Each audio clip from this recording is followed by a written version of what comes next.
Welcome back. अब देखते हैं बायो का चैप्टर 5 इन्वायरमेंट का ट्रॉपिक लेवल। अब चैप्टर नज़दीक आ गया, समझो खत्म में, थोड़ा 2-3 टॉपिक और इसमें। देखो अब इसमें क्या ट्रॉपिक लेवल है। ट्रॉपिक लेवल भी इंपॉर्टेंट है बट इजी है। बस इसमें किया क्या है ना कि फूड चेन को डायग्रामेटिकली रिप्रेजेंट किया है, ठीक है, और कुछ नहीं है, बस फूड चेन को रिप्रेजेंट किया है और उसको ट्रॉपिक लेवल में टर्म दिया है। क्यों दिया है? क्योंकि इसमें एनर्जी शो करेगा कि फूड चेन में हर लेवल पे एनर्जी क्या हो रहा है, ट्रांसफर हो रहा है एक ऑर्गेनिज्म से दूसरे ऑर्गेनिज्म में, ठीक है। ये ट्रॉपिक लेवल के जरिए बताया गया है, ठीक है। तो ऐसा हम इसका रिप्रेजेंटेशन 12 मतलब क्या बोलते हैं, ग्राफ का अगर हम बात करते हैं तो ग्राफ जनरली ऐसा मैथमेटिक्स में होता है उस तरह का नहीं होगा, बट हाँ बार में टाइप हो सकता है, फिर मान लो ट्रायंगुलर शेप में हो सकता है, या फिर पिरामिडिकली भी हम लोग उसको शो कर सकते हैं पिरामिड में। तो हम लोग देखते हैं कि ट्रॉपिक लेवल क्या करता है। तो steps in food chain eight which transfer of energy from food lower food, ठीक है, सॉरी हाँ, steps in food chain eight which transfer of energy from food, क्या बोला है कि ट्रॉपिक लेवल क्या होता है, स्टेप्स बताता है जो कि फूड चेन में क्या हो रहा है, एनर्जी का ट्रांसफर जो फूड से मिल रहा है lower trophic level to top trophic level. मतलब क्या है कि एकदम स्टार्टिंग यानी कि प्रोड्यूसर से लेकर के टॉप कार्निवोर तक कितना एनर्जी ट्रांसफर हो रहा है, ये ट्रॉपिक लेवल से पता चलेगा कि कैसे कैसे एनर्जी कर रहा है। और फिर आगे पढ़ेंगे हम लोग इसमें 10% रूल पढ़ेंगे। अब देखते हैं कि trophic level represent steps of food chain. Food chain का स्टेप शुरू में लिखे हैं, वही चीज फिर से है।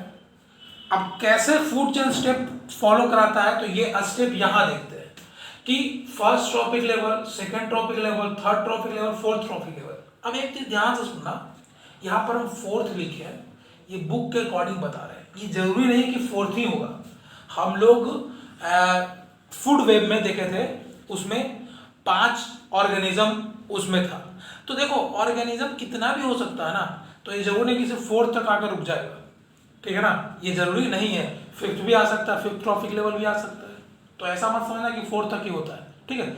चाहे हम फूड चेन में जितना बड़ा फूड चेन होगा वैसे हम first second third fourth fifth six seven लिखते जाएंगे, ठीक है। अब यहां पर क्या है कि फर्स्ट ट्रॉपिक लेवल में प्रोड्यूसर होगा, सेकंड ट्रॉपिक लेवल में हार्बीवोर्स। प्रोड्यूसर क्या होता है, ग्रास, अब ग्रास को खाने वाला herbivores. Third trophic level small carnivores जो कि हार्बीवोर्स को खाएगा, ठीक है, ये स्मॉल कार्निवोर्स। अभी फोर्थ ट्रॉपिक लेवल यानी कि टॉप कार्निवोर्स या लार्ज कार्निवोर्स स्मॉल कार्निवोर्स को खा जाएगा, ठीक है। तो ये था फूड चेन का ही बात था, सिंपल सा है। अब यहां पर आता है इसको रिप्रेजेंट कैसे करेंगे। तो यहां से देखो डाउन से अप ले गए, नीचे से ऊपर, लोअर से हायर, तो एरो भी बना हुआ है, ठीक है। तो यानी कि एनर्जी का ट्रांसफर इस तरीके से हो रहा है, ठीक है ना। तो 1 2 3 4, पहला क्या है, प्रोड्यूसर है, दूसरा हर्बीवोर्स, तीसरा कार्निवोर्स या टॉप कार्निवोर्स। अब इसी को हम क्या कर सकते हैं, कंज्यूमर और प्रोड्यूसर में टर्म करेंगे। हम शुरू में बताए थे जब ये स्टार्ट किए थे, मतलब फूड चेन की बताए थे कि प्रोड्यूसर और कंज्यूमर ही होता है, ठीक है, और एक डिकम्पोजर तो डिकम्पोज करता है। तो प्रोड्यूसर और कंज्यूमर, कंज्यूमर में हम बताए थे कि प्राइमरी सेकेंडरी टर्शियरी इस तरीके से। अब उस टर्म में देखेंगे तो प्रोड्यूसर से क्या होगा, प्राइमरी कंज्यूमर, जो क्या होगा, हार्बीवोर्स। अगर ऐसे देखें, इसको यहां से ऐसे मैच कर लो, ठीक है, इसको क्या करो यहां से मैच करोगे तो वही सेम चीज आएगा, ठीक है। की प्रोड्यूसर, तो प्रोड्यूसर आएगा ग्रास जनरली हो जाएगा, प्राइमरी कंज्यूमर यानी कि herbivores, secondary consumer carnivores, tertiary consumer top carnivores. अब सारा एनर्जी आ रहा है कहां से, ग्रास से। फिर ग्रास कहां से लेगा, ये 10% रूल में हम लोग देखेंगे, ठीक है। तो ऐसे हम इन रिप्रेजेंट कर सकते हैं। अब आगे देखते हैं फूड चेन लिखेंगे, उसको हम कैसे पिरामिडिकली शो करेंगे, ठीक है, वो देखते हैं। हाँ तो देखते हैं कि पिरामिड में कैसे शो होगा, ठीक है। कि फूड चेन जैसे मान लो कि प्लांट, माइस, स्नेक्स और हॉग्स था, ठीक है। तो उसको पिरामिडिकली शो करने का मतलब क्या है कि जैसे देखो पिरामिड में क्या होता है ना कि एक बार में हम किसी एक ऑर्गेनिज्म का 3-4 फंक्शन शो कर सकते हैं, या उसका 3-4 कैरेक्टरिस्टिक। जैसे एक साइड है, लिख दें क्या है, उसका नाम लिख दिए, दूसरे साइड या उस साइड होगा, उस साइड कुछ और भी लिख सकते हैं हम, ठीक है। तो ये अच्छा रिप्रेजेंटेशन माना जा सकता है।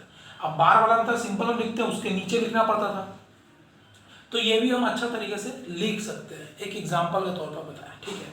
कि कैसे प्रोड्यूसर प्लांट, हर्बीवोर्स यानी कि रैट प्लांट को खाया, क्रॉप को खाता है, स्नेक क्या करेगा, रैट को खाएगा, कार्निवोर्स हो गया, और हॉक्स जो है सांप को खाएगा, तो टॉप कार्निवोर्स हो गया। तो प्लांट, माइस, स्नेक और हॉक, ये पिरामिडिकली ऐसे हम शो कर सकते हैं, ठीक है।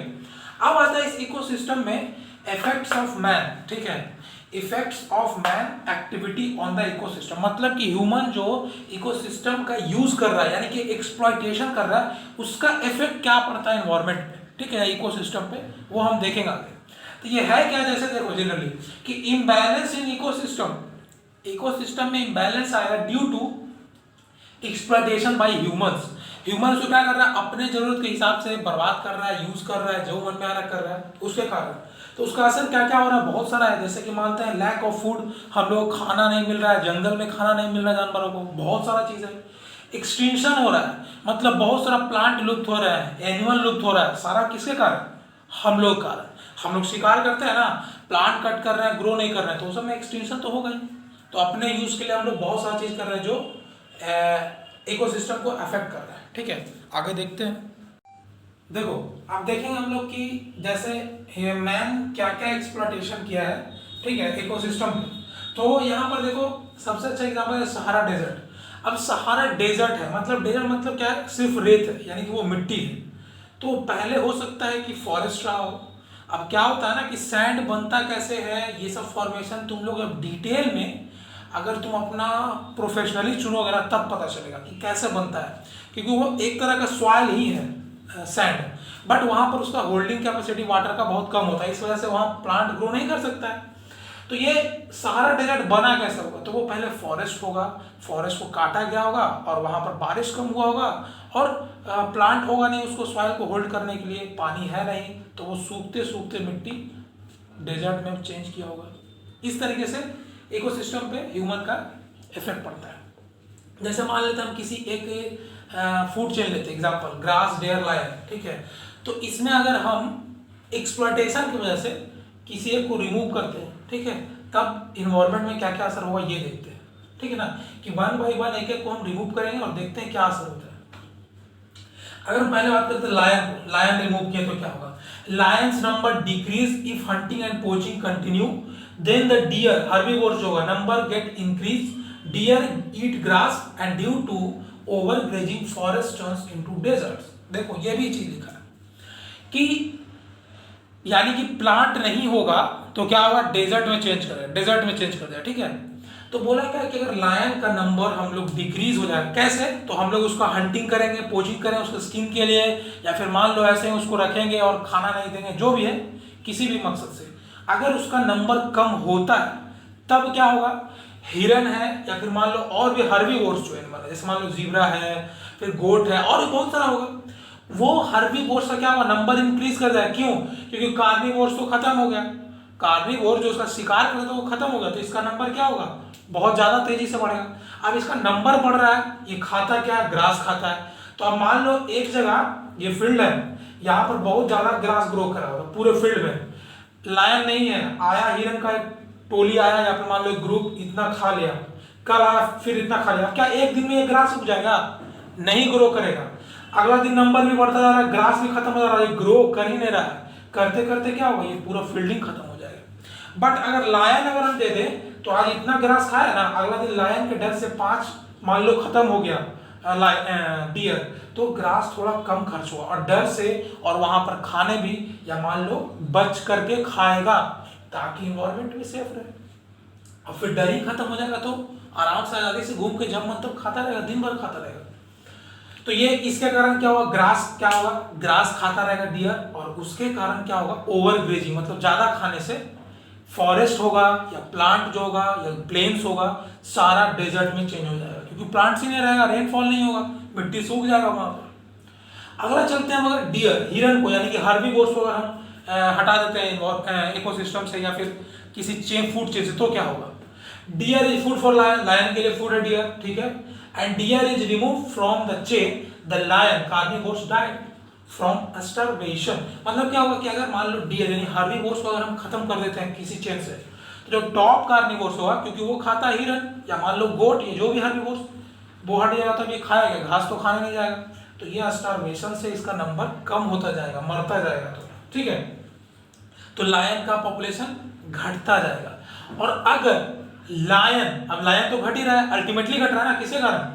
डियर को रिमूव किया तो लायन अल्टीमेटली घट रहा है। यानी कि अगर किसी फूड चेन में हम डियर को हटा रहे हैं तो उससे दो चीज हट रहा है, डियर तो हट ही रहा है और लायन भी साथ में हट रहा है, तो वो बहुत ज्यादा इफेक्ट करेगा इकोसिस्टम पे, क्योंकि एक को हटाने से कितना आ रहा है, दो जानवर हट रहा है, तो इकोसिस्टम में बहुत ज्यादा इफेक्ट पड़ेगा। अब मान लो वो दोनों किसी और फूड चेन का पार्ट है, वो फूड चेन भी इफेक्ट होगा। ठीक है, अगर हम बात करते हैं प्रोड्यूसर को रिमूव करने का, अगर हम ग्रास को रिमूव करेंगे तो फिर कोई लाइफ बचेगा ही नहीं, कोई ऑर्गेनिज्म ही नहीं होगा, क्योंकि सारा एनर्जी ट्रांसफॉर्म कहाँ से हो रहा है, प्लांट से हो रहा है। ठीक है, तो सारा एनर्जी क्या हो रहा है, to sustain life we need energy and is derived from producer, grass, plant और उसके प्रोडक्ट से हम लोग एनर्जी लेते हैं। तो इसीलिए अगर प्रोड्यूसर रिमूव करेंगे तो ना डियर होगा, ना लायन होगा और ना कोई ऑर्गेनिज्म, कुछ भी नहीं होगा। ठीक है ना, क्योंकि एनर्जी उसको मिलेगा नहीं और सारा एनर्जी प्लांट से मिल रहा था। ठीक है, अब हम आगे देखेंगे, एक नोट कर लो पेज नंबर 2 to 5 में लिखा हुआ sample problem first, sample problem 2 बस देख लेना और कुछ क्वेश्चंस होगा वो क्वेश्चन देख के आना। उसके बाद हम पढ़ाएंगे energy, transfer of energy in food chain. ठीक है,